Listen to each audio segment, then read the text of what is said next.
നമസ്കാരം. ഇതൊരു പ്രത്യേകതരം വീഡിയോ ആണ്.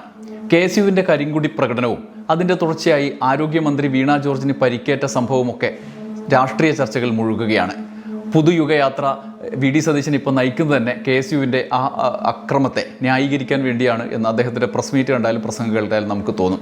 ഈ കാര്യമല്ല നമ്മൾ പറയുന്നത്. ഈ ന്യായീകരണത്തിനായി KSUവിൻ്റെ ആ അതിക്രമത്തെ ന്യായീകരിക്കുന്നതിനായി VD സതീശൻ ഇന്ന് നടത്തിയൊരു പരാമർശമാണ്. ആ പരാമർശത്തിൽ നിന്ന് തുടങ്ങാം. ഇതാണ് അദ്ദേഹം പറഞ്ഞത്. മന്ത്രിമാരുടെ മുന്നിലേക്ക് കാറിന്റെ മുമ്പിലേക്ക് ചാടി വീണത് ആര്? കാറിന്റെ മുന്നിലേക്ക് ചാടി വീണ് കരിങ്കുടി പ്രകടനം നടത്തിയത് P. രാജീവിന്റെ ഒരു പഴയ പടം ഞാൻ കാണിച്ചിട്ടെ. P. രാജീവിന്റെ പഴയ പടം ഞാൻ കാണിച്ചുതരാം. സതീശൻ പറയുന്ന ആ ചിത്രമുണ്ട്, P. രാജീവിന്റെ ചിത്രം. ചിലർക്കെങ്കിലും ഓർമ്മയുണ്ടാവും. ആ ചിത്രം ഞാൻ ഇവിടെ കാണിക്കാം.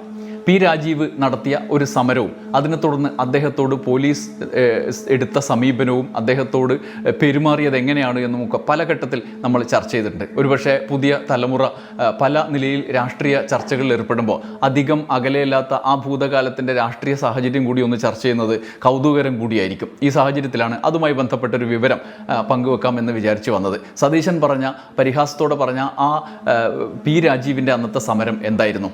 ഇതിനു മുമ്പൊരിക്കൽ ഇത് സംബന്ധിച്ച് ഉണ്ടായ വിവാദത്തിൻ്റെ തുടർച്ചയായി ന്യൂസ് അറ്റ് ഹൗസിൽ തന്നെ വിശദമായൊരു വീഡിയോ നമ്മൾ ചെയ്തിരുന്നു. അന്നത്തെ വീഡിയോയുടെ ചില ഭാഗങ്ങൾ കൂടി ഉൾപ്പെടുത്തിയതാണ് ഈ വീഡിയോ. അന്ന് P. രാജീവ് അന്നത്തെ അനുഭവത്തെക്കുറിച്ച് ഒരു വിശദമായ ഫേസ്ബുക്ക് കുറിപ്പ്, അദ്ദേഹത്തിൻ്റെ അനുഭവ കുറിപ്പ് അദ്ദേഹം എഴുതിയിരുന്നു. ആ കുറിപ്പിനെക്കുറിച്ച് അന്ന് ചെയ്ത വീഡിയോയുടെ ആ ഭാഗം നമുക്ക് ആദ്യം കാണാം. 1994 ഈ ചിത്രം കഴിഞ്ഞ ദിവസങ്ങളിൽ പലരും അയച്ചു തന്നിരുന്നു. 94 നവംബർ 25 കൂത്തുപറമ്പ് വെടിവെപ്പ് നടന്നത്. പ്രതിഷേധ പ്രകടനം നടത്തുമെന്ന് പരസ്യമായി പ്രഖ്യാപിച്ച് ആയിരങ്ങളെ അണിനിരത്തിയാണ് കൂത്തുപറമ്പിൽ യുവജനങ്ങൾ കരിങ്കൊടി കാണിച്ച് പ്രതിഷേധിച്ചത്. എന്നാൽ വെടിയുണ്ട കൊണ്ടാണ് UDF സർക്കാരിൻ്റെ പോലീസ് നേരിട്ടത്. 5 പേർക്ക് ജീവൻ നഷ്ടപ്പെട്ടു. ആ വിവരം അറിഞ്ഞയുടൻ സംസ്ഥാന വ്യാപകമായി പ്രതിഷേധ പ്രകടനങ്ങൾ നടത്താൻ SFI സംസ്ഥാന കമ്മിറ്റി ആഹ്വാനം ചെയ്തു. അതേ ദിവസം തന്നെ ആഭ്യന്തരമന്ത്രി കൂടിയായ മുഖ്യമന്ത്രി കരുണാകരൻ എറണാകുളം അബാദ് പ്ലാസയിൽ നേത്രരോഗ വിദഗ്ധരുടെ സമ്മേളനത്തിനായി എത്തും എന്ന വിവരം ലഭിക്കുന്നു. അവിടെ പ്രതിഷേധം സംഘടിപ്പിക്കും എന്ന് ഞങ്ങൾ പ്രഖ്യാപിച്ചു. അതേ തുടർന്ന് പരിപാടിക്ക് മുഖ്യമന്ത്രി വരില്ല എന്ന് ആദ്യം വിവരം ലഭിച്ചു. ഞങ്ങൾ എറണാകുളത്തെ സമരപ്പന്തലിൽ നിന്നും അബാദ് പ്ലാസയിലേക്ക് നീങ്ങി. കമ്മീഷണറായിരുന്ന ബെഹ്റയുടെ നേതൃത്വത്തിൽ ശക്തമായ പോലീസ് ബന്ദോബസ്തിൽ അബാദ് പ്ലാസയിലേക്ക് ശ്രീ കരുണാകരൻ എത്തുന്ന സന്ദർഭത്തിൽ ഞങ്ങൾ മുദ്രാവാക്യം വിളിച്ച് പ്രതിഷേധിച്ചു. പോലീസ് ഭീകരമായി ഞങ്ങളെ കൈകാര്യം ചെയ്തു. അതു മതിയാകാതെ അറസ്റ്റ് ചെയ്ത് എറണാകുളം സെൻട്രൽ സ്റ്റേഷനിലേക്ക് കൊണ്ടുപോയി.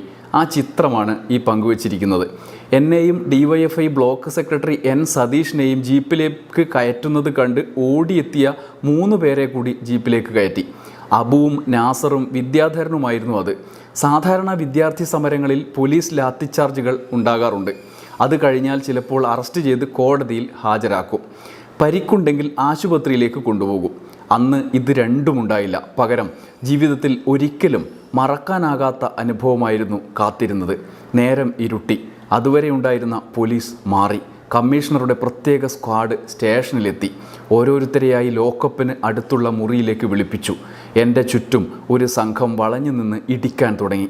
രാധാകൃഷ്ണപിള്ള, രവീന്ദ്രൻ, വിലാസൻ, ജയദ്രഥൻ, സെബാസ്റ്റ്യൻ, ബാബു എന്നിവരടങ്ങിയ ഇടി സംഘത്തിന് ഒരു ദയയും ഉണ്ടായില്ല. രവീന്ദ്രൻ 2 കൈകൊണ്ടും 2 ചെവിയും പൊത്തിയടച്ചു.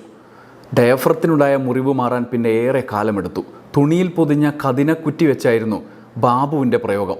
സതീഷിൻ്റെയും എൻ്റെയും വാരിയെല്ലുകൾ പൊട്ടി. 2 മാസം കിടക്കയിൽ അനങ്ങാതെ കിടക്കേണ്ടി വന്നു. ഇടിയും ചവിട്ടും അടിയുമേറ്റ അവശരായ ഞങ്ങളെ ഓരോരുത്തരെ വരാന്തയിലേക്ക് കൊണ്ടുപോയി തറയിലിരുത്തി. നീട്ടിവെപ്പിച്ച കാലുകളുടെ 2 വശത്തും നിന്ന് 2 പേർ ചൂരൽ കൊണ്ട് അതൊടിയും വരെ കാൽവെള്ളയിൽ അടിച്ചു. വേദന സഹിക്കാൻ വയ്യാതെ അബൂക്ക കാൽ വലിച്ചപ്പോൾ രവീന്ദ്രൻ ബൂട്ട് കൊണ്ട് കാലിൽ ചവിട്ടി. അത് കണ്ട് പാർവതി എന്ന പോലീസുകാരി കരഞ്ഞുകൊണ്ട് അരുതേ എന്ന് പറഞ്ഞ് പുറത്തേക്കോടി. വെള്ളം ഒഴിച്ച ലോക്കപ്പിലേക്ക് ഞങ്ങളെ കൊണ്ട് തള്ളി. പിറ്റേ ദിവസം കോടതിയിൽ ഹാജരാക്കിയ ഞങ്ങൾക്ക് കോടതി ജാമ്യം അനുവദിച്ചു. പിന്നീട് നീണ്ട കാലം ചികിത്സകൾ. പരസ്യപ്രഖ്യാപനം നടത്തി സമാധാനപരമായി പ്രതിഷേധം പ്രകടിപ്പിച്ചപ്പോൾ അതിനോടുള്ള പ്രതികരണം എങ്ങനെയായിരുന്നുവെന്ന് ശരീരം ചിലപ്പോഴൊക്കെ ഓർമ്മിപ്പിക്കാറുണ്ട് എന്ന് മാത്രം. ചിത്രത്തിന് ഒരു വാൽകഷ്ണം കൂടി ഫേസ്ബുക്ക് പോസ്റ്റിൽ എഴുതുന്നുണ്ട്. ചിത്രത്തിൽ അറസ്റ്റ് ചെയ്തു കൊണ്ടുപോകുന്നത് പോലീസ് ഉദ്യോഗസ്ഥൻ ശ്രീ മാർട്ടിനാണ്. അദ്ദേഹം അടി ഇടി സംഘത്തിൽ ഉണ്ടായിരുന്നില്ല. ലോക്സഭാ തെരഞ്ഞെടുപ്പിൽ ഞാൻ മത്സരിക്കുമ്പോൾ കൺവെൻഷനിൽ റിട്ടയർ ചെയ്ത അദ്ദേഹം പങ്കെടുത്തത് വാർത്തയായിരുന്നു. അതുപോലെ മന്ത്രിയായി സത്യപ്രതിജ്ഞ ചെയ്യാനെത്തിയപ്പോൾ പഴയ കമ്മീഷണർ ബെഹ്റ സ്വീകരിച്ചതും വാർത്തയായി. ഇതാണ് വി.ഡി. സതീശൻ പരിഹസിച്ച അന്നത്തെ ആ സമരത്തിൻ്റെ പശ്ചാത്തലം പി രാജീവ് തന്നെ പറഞ്ഞത്. എന്നാൽ ഇതിന് സിനിമാറ്റിക്കായ ഒരു ക്ലൈമാക്സ് ഉണ്ടായിട്ടുണ്ട്. അന്നത്തെ സമരത്തിന് ശേഷം പി രാജീവ് കേരള രാഷ്ട്രീയത്തിൽ തന്നെ വലിയ യുവജന നേതാവായി, രാജ്യസഭയിൽ എതിരാളികൾ പോലും അംഗീകരിക്കുന്ന MP ആയി പെർഫോം ചെയ്തു. കേരളത്തിൽ അദ്ദേഹം തിരിച്ച് കേരള രാഷ്ട്രീയത്തിലേക്ക് വന്നു. ഇവിടെ മന്ത്രിയായി. ആ മന്ത്രിയായതിനു ശേഷമുള്ള 5 വർഷം കഴിയുന്നു. ഈ ഘട്ടത്തിൽ ഒരിക്കൽ നാടകീയമായ ചില സംഭവവികാസങ്ങൾ കൂടിയുണ്ടായി. അന്ന് അദ്ദേഹത്തെ വലിച്ചിഴച്ച പോലീസ് ഉദ്യോഗസ്ഥൻ പിന്നീട് അദ്ദേഹത്തെ സല്യൂട്ട് ചെയ്യുന്ന സാഹചര്യം. രാഷ്ട്രീയത്തിൽ അത് സാധാരണയാണ്. അത്ര സാധാരണ അല്ലെങ്കിൽ പലപ്പോഴും സംഭവിക്കുന്നതാണ്.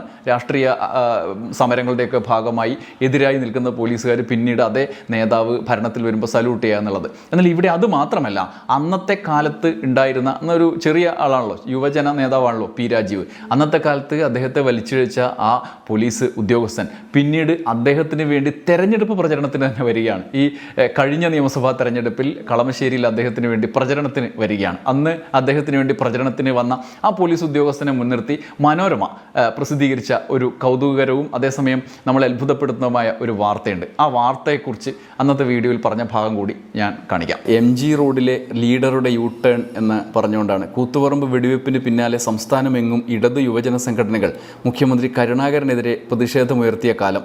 പൊതുപരിപാടികൾക്കായി ലീഡർ അന്ന് എറണാകുളത്തെത്തി. പ്രതിഷേധമുണ്ടാകുമെന്ന് ഉറപ്പായിരുന്നു. അതുകൊണ്ട് തന്നെ അതീവ ബന്ധവസിലായിരുന്നു കൊച്ചി നഗരം.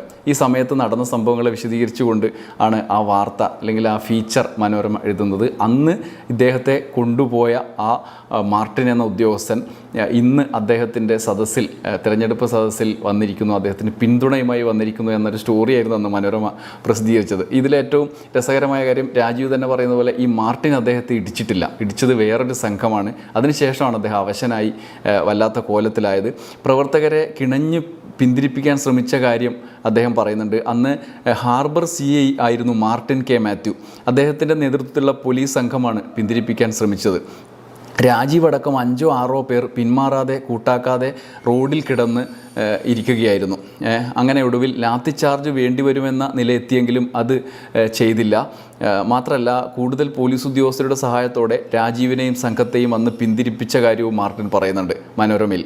ബലമായി ജീപ്പിലേക്ക് കയറ്റി. പക്ഷേ പിടിവലിക്കിടെ രാജീവിൻ്റെ ഷർട്ടും മുണ്ടുമെല്ലാം കീറിപ്പറഞ്ഞ വസ്ത്രങ്ങളുമായി രാജീവിനെ വലിച്ച് ജീപ്പിലേക്ക് കയറ്റുന്നതിനിടെ പകർത്തിയ ആ ചിത്രത്തിൻ്റെ കഥയാണ് മാർട്ടിൻ അന്ന് മനോരമയിൽ പങ്കുവച്ചത്. രാഷ്ട്രീയ സമരങ്ങൾ ഒന്നും പരിഹസിക്കപ്പെടേണ്ടതല്ല.